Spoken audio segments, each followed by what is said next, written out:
মানিকপুর গ্রামের বহু পুরনো বাসিন্দা শিবপ্রসাদ। শিবপ্রসাদের স্ত্রী শ্যামা বহুদিন আগেই মারা গিয়েছে। তাই তিনি একা হাতে তার দুই ছেলে কমল আর মানিককে একা হাতে মানুষ করা থেকে শুরু করে ব্যবসা সবটাই সামলেছে।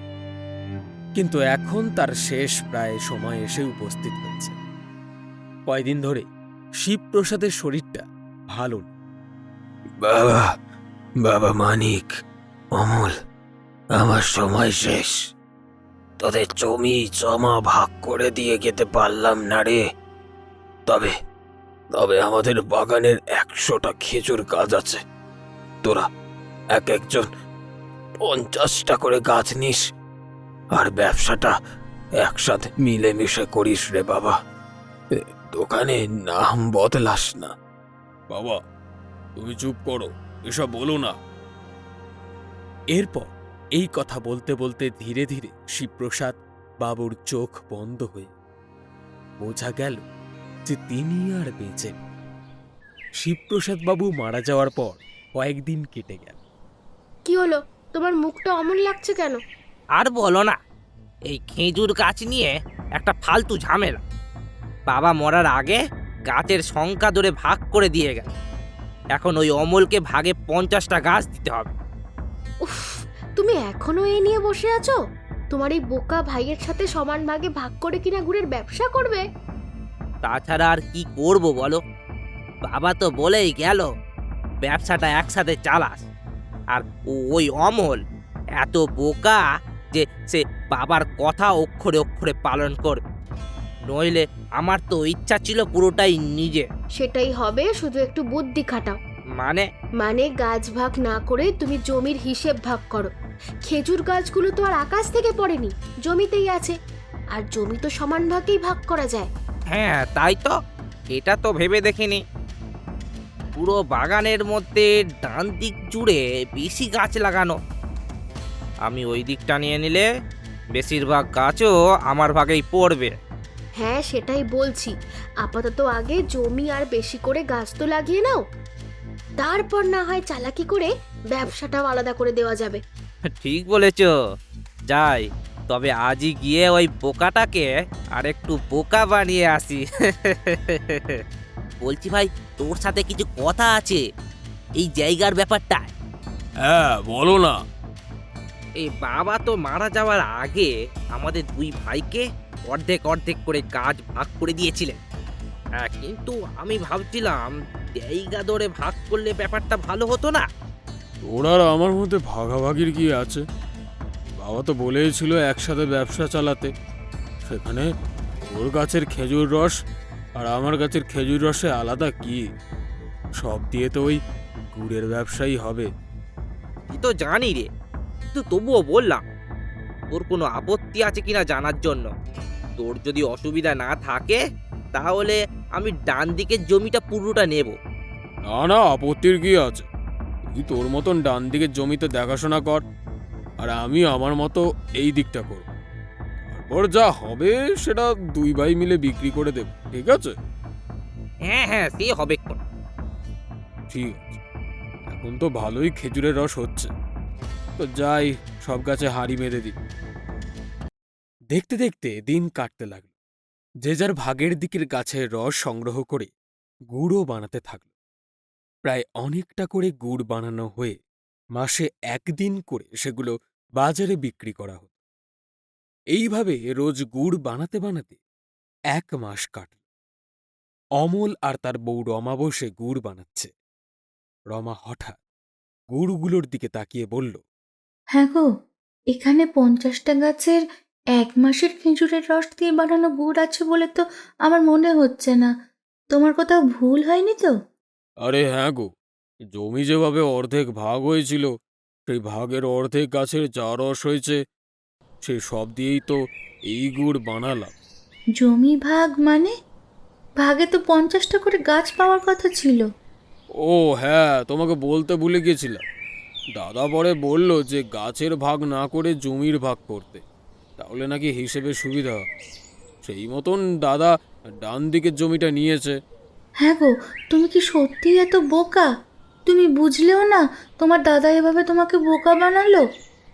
জমির বাম দিকে অর্ধেক জায়গায় তো গাছই নেই, এদিকে যে তুমি ভাগে কম গাছ পেলে। এসব কি বলছোটা কি তুমি? আমার দাদা তোমার মতন করে এত পেঁচিয়ে ভাবতেই পারে না। আর তাছাড়াও আমাদের ব্যবসা তো একই আছে, এসব ভাগাভাগিতে কি যায় আসে? তোমাকে বলাই আমার ঘাট হয়েছে, আমি আর কিছুই বলবো না। যখন সমস্যায় পড়বে তখন বুঝবে। আমি আর এই নিয়ে কিছু বলবো না তোমায়। হ্যাঁ গো, কালকে তো হাটে এগুলো বিক্রি করতে যাবে, সব বিক্রি হয়ে যাবে বলো? আরে হ্যাঁ গো হ্যাঁ, একবারেই দেখবে বিক্রি হয়ে গেছে। আমি তো শুধু কালকের অপেক্ষায় আছি। ওই অমলের তো মনে হয় বেশি গুড় হয়নি, সবাই তাই আমার থেকেই নেবে। এইসবের মধ্যে তো একটা জিনিস ভুলেই গেছিলাম গো। কি? তুমি বা ওই অমল যে টাকা পাবে, ওটা তো সমান সমানই ভাগ হবে গো। হ্যাঁ তাই তো, এটা তো আমি ভুলে গেছিলাম। একই নামে একটাতেই তো ব্যবসাটা করতে হবে, টাকারও তো তাহলে ভাগ হবে। কি কি কি কি করি এবার? এটা আমাদের আগেই ভাবা উচিত ছিল গো, একদম ভুলে গিয়েছিলাম। এখন তো রাতারাতি কিছু করারও নেই। তাহলে কি হবে এবার? কালকের দিনটা আপাতত একসাথেই কাটাও, তারপর একটা বুদ্ধি বের করতে হবে। বেশ বেশ, আসুন আসুন আসুন, একদম খাঁটি তাজা গুড়, আসুন। বাজারে সারাদিনে তাদের সমস্ত গুড় বিক্রি হয়ে গেল। বেলা শেষে দুজনে বাড়ি ফেরার জন্য সব গুছিয়ে নিচ্ছে। আজ ভালো বিক্রি হলো বল দাদা? হ্যাঁ হ্যাঁ, তা তো হয়েইছে রে। না না, এখানে বেশিক্ষণ থাকা যাবে না, কেটে পড়ি। টাকা পয়সার হিসাব চাইলে সমস্যা হয়ে যাবে। এ, তার আগেই আগেই বেরোতে হবে এখান থেকে। কি রে, তুই এত তাড়াহুড়ো করছিস কেন? কোথাও যাবি নাকি? হ্যাঁ হ্যাঁ, তোর বৌদি একটু বাপের বাড়ি যাবে, এই তাই আর কি। ও আচ্ছা, তা দাদা তোর মোট কত টাকার বিক্রি হলো সব মিলিয়ে? আমার তো মোট 7,000 টাকা হয়েছে। ওসব কথা পরে হবে, আজকে একটু তাড়া আছে। চলি বুঝলি।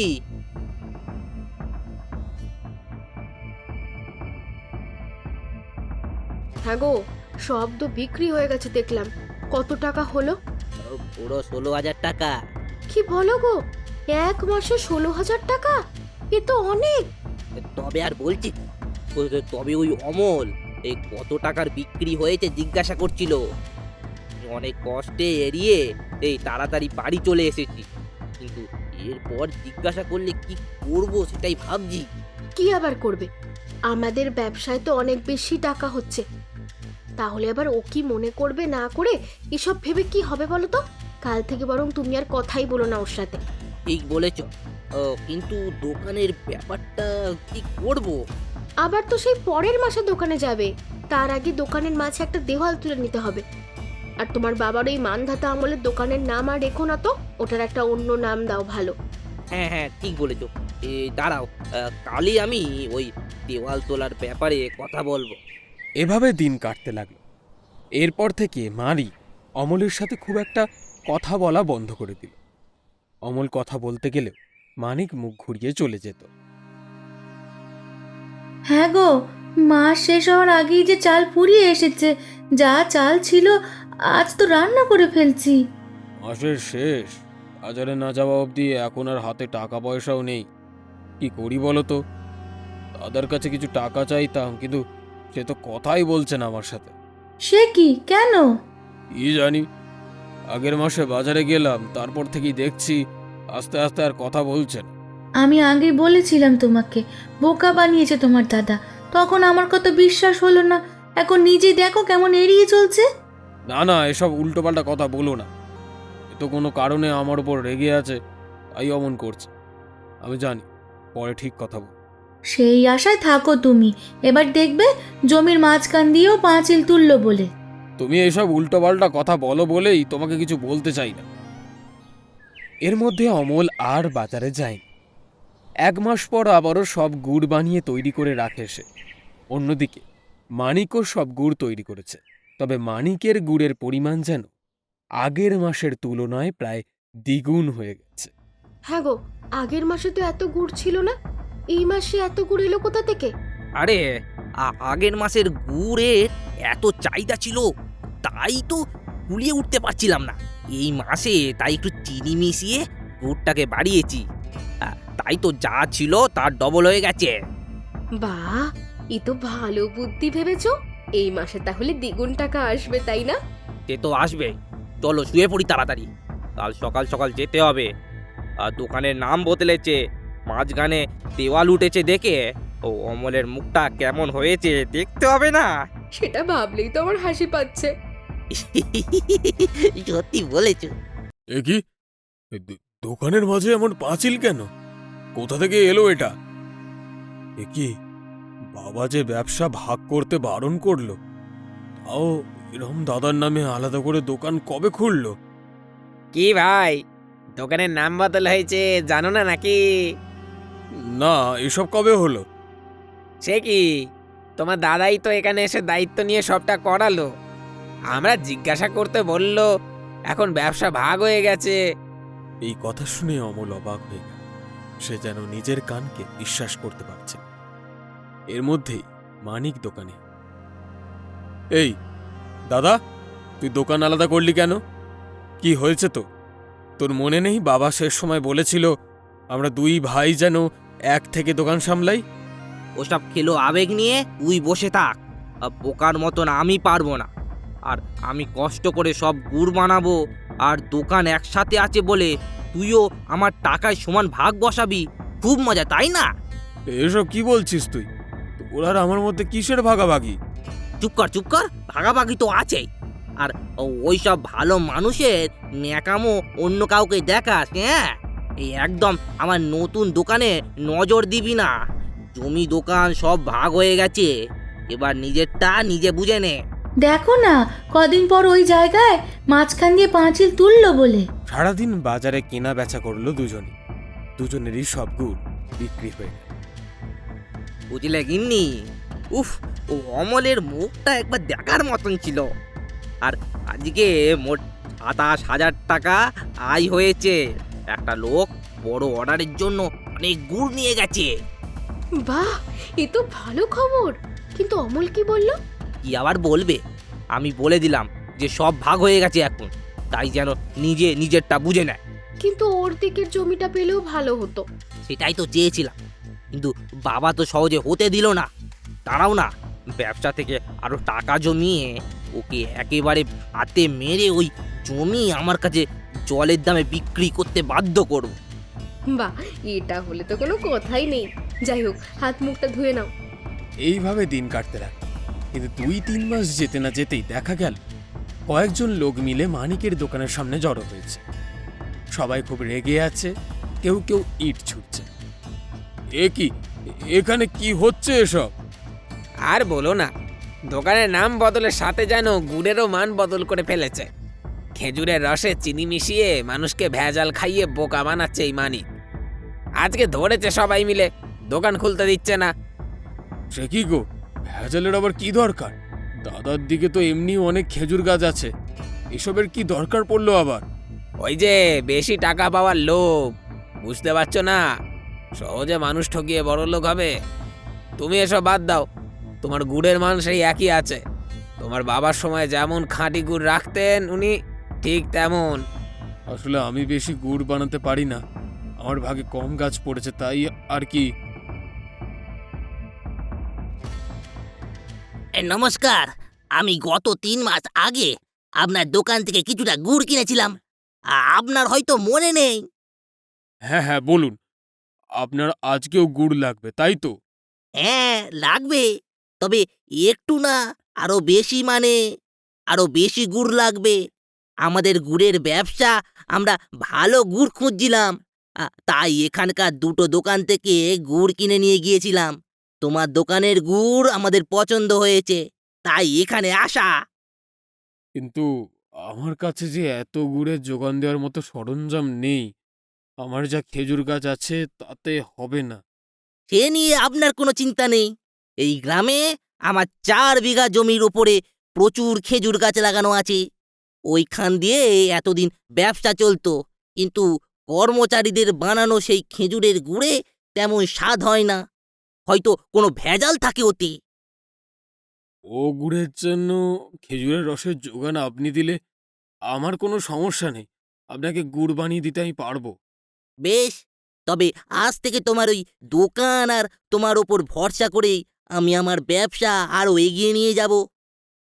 তোমার সততার ওপর ভরসা রেখে এই 15,000 টাকা অ্যাডভান্স করলাম। বাকি টাকাটা সব গুড়গুলো নিতে এসে দেব। বেশ। দেখলে ভাই, তোমার এই দোকানে সত্যি তোমার বাবার আশীর্বাদ আছে গো, নইলে এইভাবে এত বড় অর্ডার পেয়ে যাও। নাও নাও, এবার মন দিয়ে কাজ করো। এ আর দোকান থেকে পালিয়ে গেল, নইলে মানুষ ঠকারও বেরিয়ে যেত আজ। সেই প্রসাদ বাবুর নাম বদলে দোকানের নাম অন্য দেওয়ার সাথে সাথেই গুড়ের মানে এত পরিবর্তন। জি জি, এ বাবা। কথাটা অমলের কানে আসতে মানিকের দোকানের দিকে তাকাল। দোকানের দিকে তাকিয়ে সে খেয়াল করল দোকানের ছাপ ফেলা। সে সহজেই বুঝতে পারল যে তার দাদা মানিক হয়তো গ্রামের লোকের রোষের মুখ থেকে বাঁচতে বাড়িতে পাঠাচ্ছে। বেশ হয়েছে, যেমন করবো তেমন ফল। তুমিও তো ভেবো না, নিজের কাছে মন দাও। সমস্ত গুড় বিক্রি করে অমলও বাড়ির দিকে রওনা দিল।